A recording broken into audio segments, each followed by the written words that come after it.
Let the record show that I knew that today was a terrible day to start this because everything may actually just crash and burn in the next couple of months.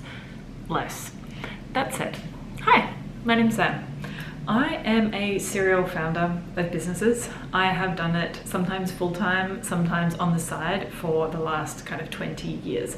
I have built many businesses. I have sold one successfully. The others I have wound up for a whole variety of reasons. I've been lucky enough to live and work all over the world in like seven cities and 5 countries, I think now. Right now, I live in New York and I am currently trying to build a portfolio of businesses from scratch.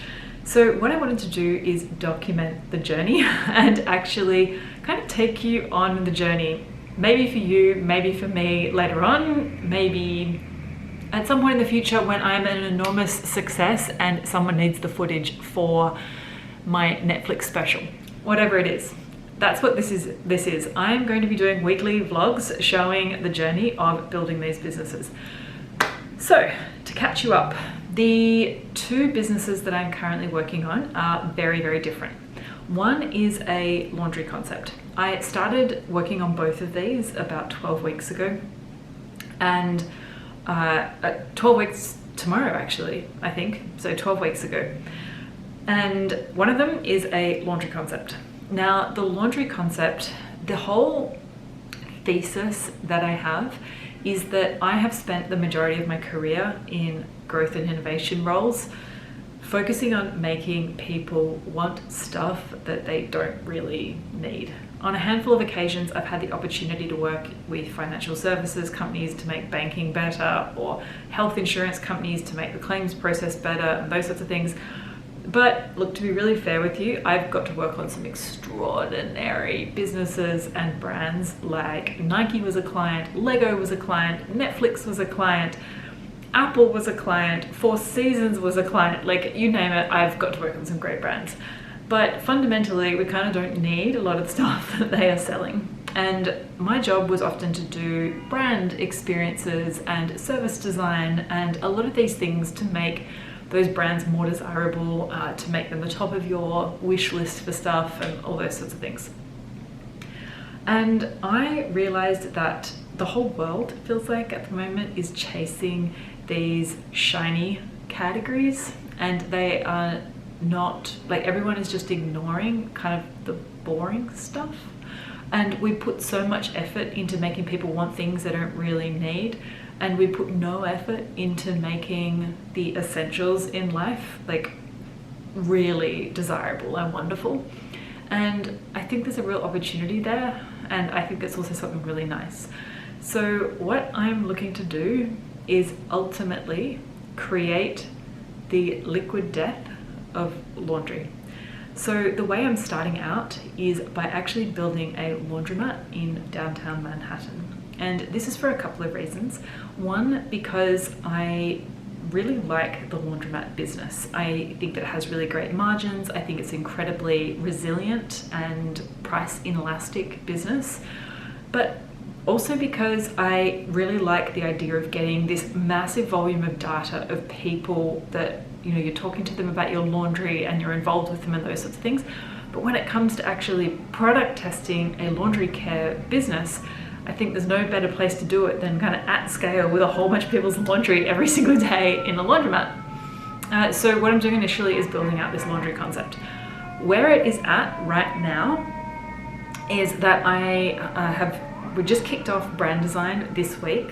I have a full financial model that is entirely built out, that is incredibly robust. I have had a former CFO friend go through it. I've had my husband, who was a former restructuring banker and now works for a hedge fund, go through it, and one of his colleagues. I'm pretty confident with where things are at financially for this business.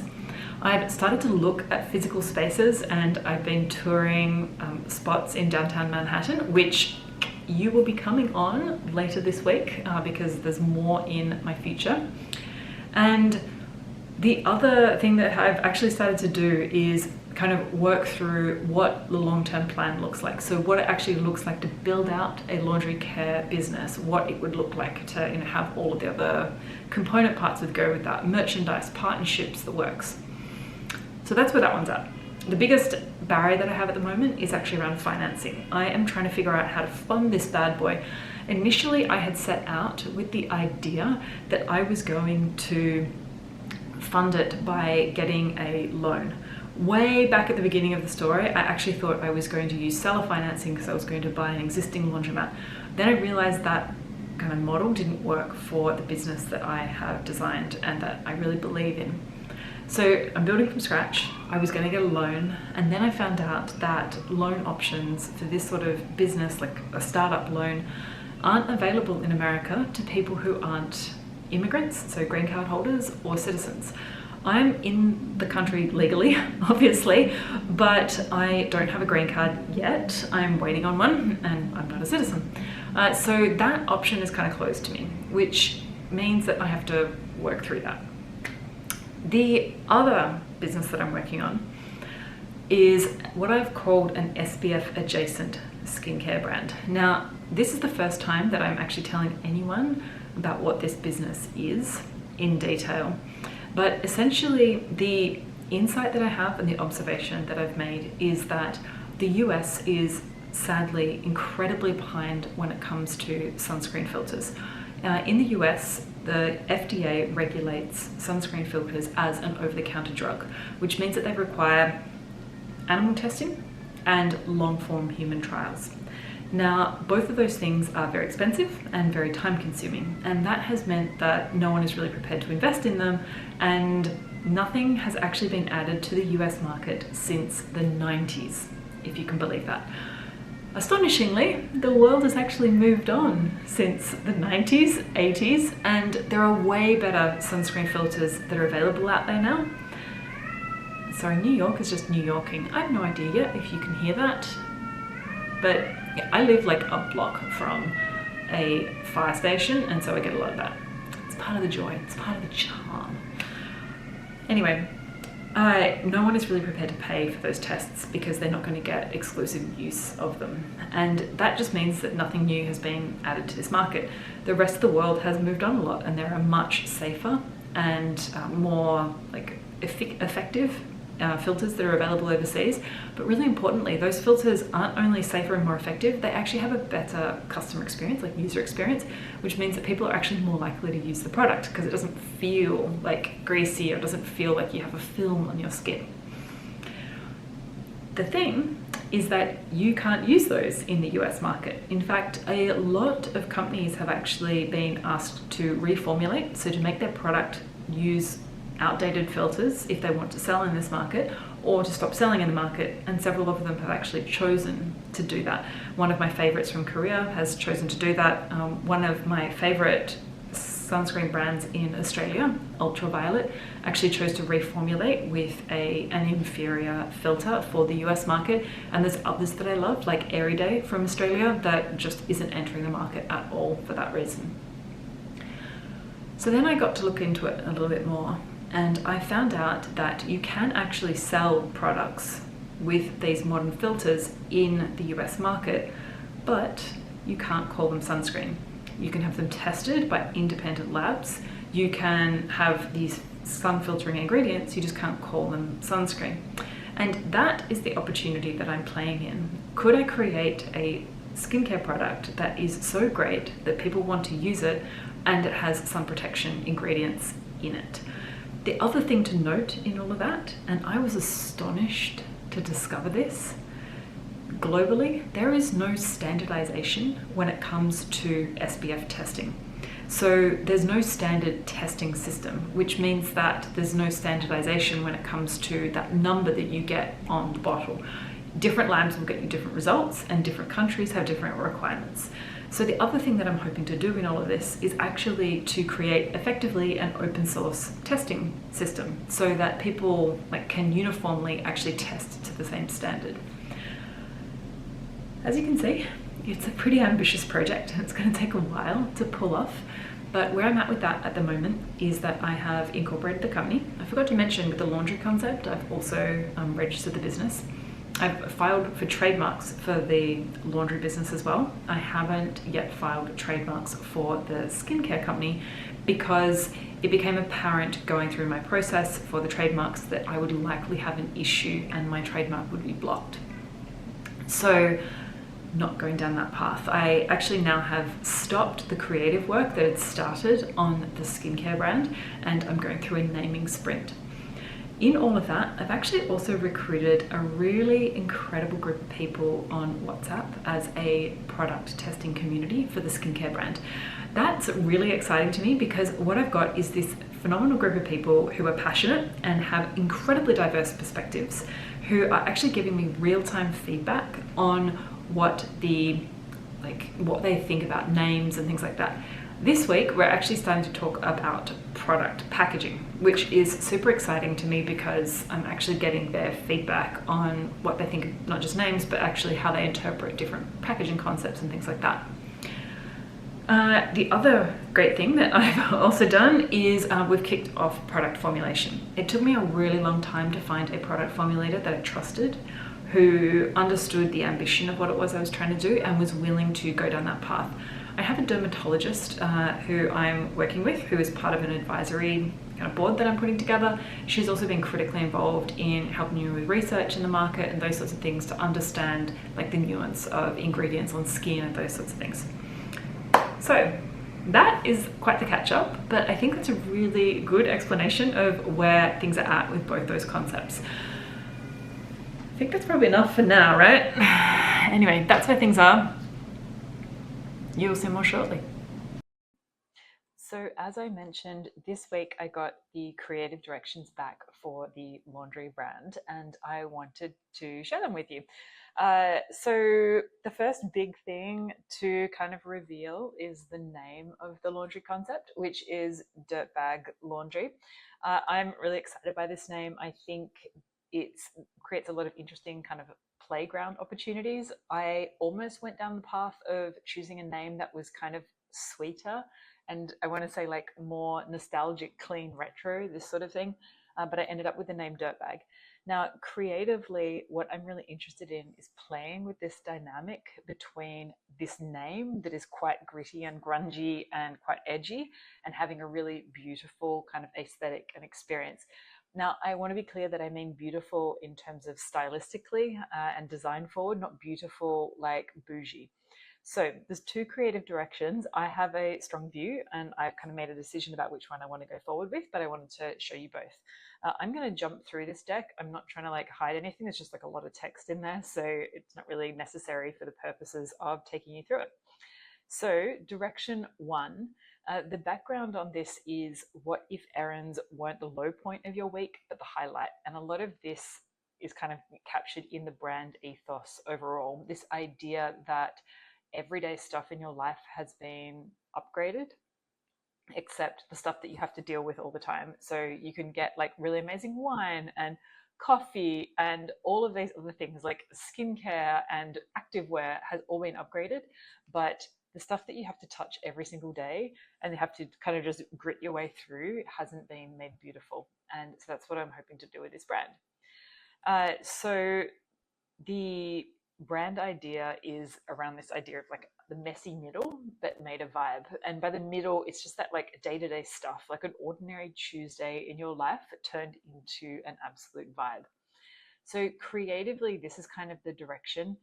The idea here is that we have letters that are kind of all jumbled together, like they're in the washing machine or in the dryer. The alternative or an idea in terms of the creative for the brand word is that the like word mark itself is very beautiful. So it's a very kind of stylistically chosen font that is quite directional. The socks here are here as a reference to more textures and things like that than the color palette. I'll actually take you to the next slide that summarizes it all, I think, quite well. So on the left there, you have the word mark. The next column here is really about the like visual treatment, that idea of having jumbled letters, like some sort of mark for the brand. With the color palette, I really like the idea of having these kind of rich earthy tones throughout, and then having kind of pops of bright, like clear, clean, but like distinct colors. With regards then to the layout and type, having all these jumbled letters, but then contrasted with the order and the cleanness of like a very neat and orderly font. And then with the photography, I really like the idea of bringing out characters, so different kinds of dirtbag, and bringing those to life and showing how your everyday can be kind of elevated, or you can make your everyday quite beautiful. Like online, I feel like in social, a lot of people talk about, romanticizing your life and making kind of just everyday stuff in your life more lovely. So I want to really tap into that. So this is direction one. Direction two then takes this idea that what if like a mundane errand became more of a ritual? And the word ritual there is really important. I personally don't love the word ritual, but you'll see where we're going with this. So the idea here is to make laundry into a cult and glorify the kind of ordinariness of life. So here we have this kind of ethereal imagery. The whole concept here is if we had this kind of illustration or paintwork, but the objects in here were objects that you would find in a laundromat. So, a sock, a coat hanger, this sort of stuff.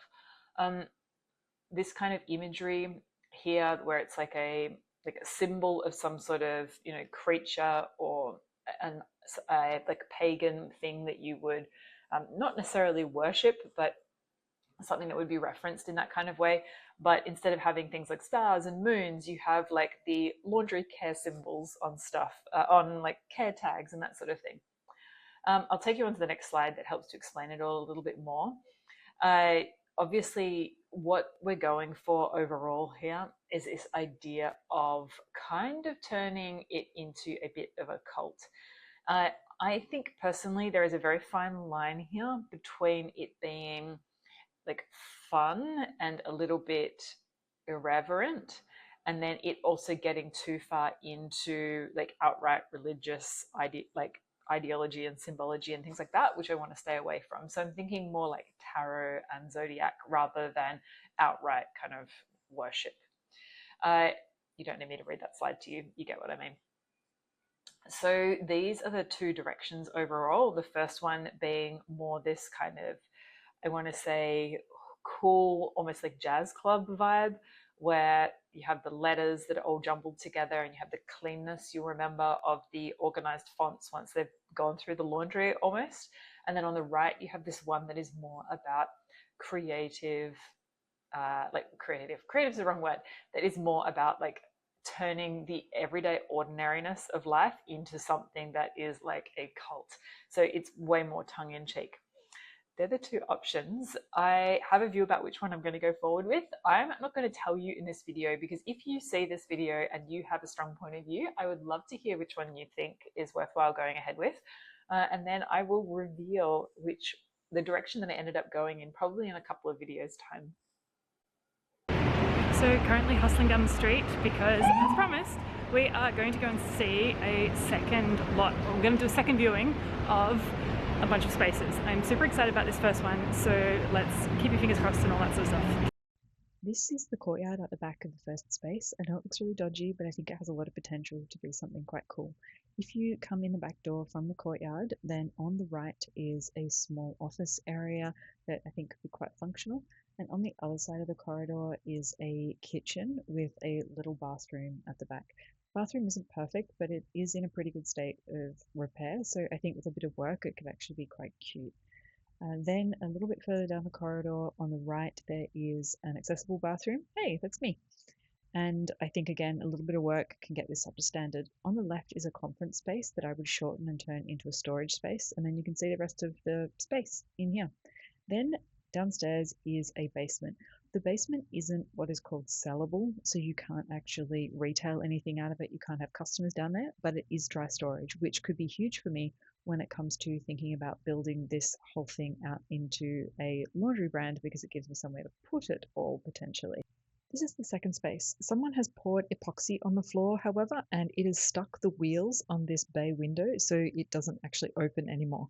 The other problem is that there is a step up in this space. You can see the guys standing on it here, and that makes it difficult to fit all the machines in the space.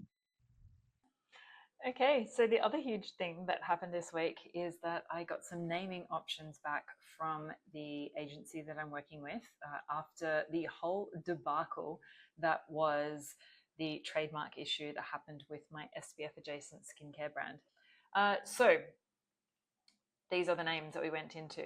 The first one, I'm actually not going to read these. I think they just need to stand alone. So the first name idea is file 37. Where the number comes from, I don't think is overly important. It's roughly the percentage of Americans who use sunscreen on a day-to-day basis. Personally, I think this is a little bit high, but anyway, the whole structure of file and then a number is interesting to play with. The next name option is access, as in something that kind of unlocks a possibility. You are getting access to something you wouldn't otherwise be able to access. The third is the division of chemistry. This one I think is quite fun because it's actually the original name of the FDA. I think it's quite interesting. It's maybe a little bit long, but I love the concept here. The next one is runes, as in ancient runes, like the origin of the English and like English through Latin and Germanic roots to this alphabet that was kind of a symbol, a version of hieroglyphs, I suppose. So this idea of kind of a coded language. The next one is sub rosa, which is a Latin term that means kind of confidentiality and secrecy, which I think has quite a lot of potential and is very beautiful. Although one might say potentially a little bit too feminine for what it is that I'm after. And then the last one is off-label, which obviously speaks for itself. The idea that a drug or an ingredient has been tested as safe and is shown to be effective for a particular thing, but is now being prescribed for a different use in its entirety. Obviously, there's so many things out there that fit this description, but yeah, this idea about being off-label. So they are the ideas. I think they're all quite interesting for different reasons. So now I am actually working with the focus group and product testing crew that I have online that I mentioned before to go through these. I'm also kind of just like sounding out random people as I meet them. So if anyone sees this in time and has thoughts, would love to hear your perspective. So that, my friends, is the week in review. It was a very interesting week for so many reasons. There was even things that happened that I didn't get the opportunity to show you. A few weeks ago, I filed the paperwork for my green card and I got the formal notification that it has been submitted this week, so that was super exciting.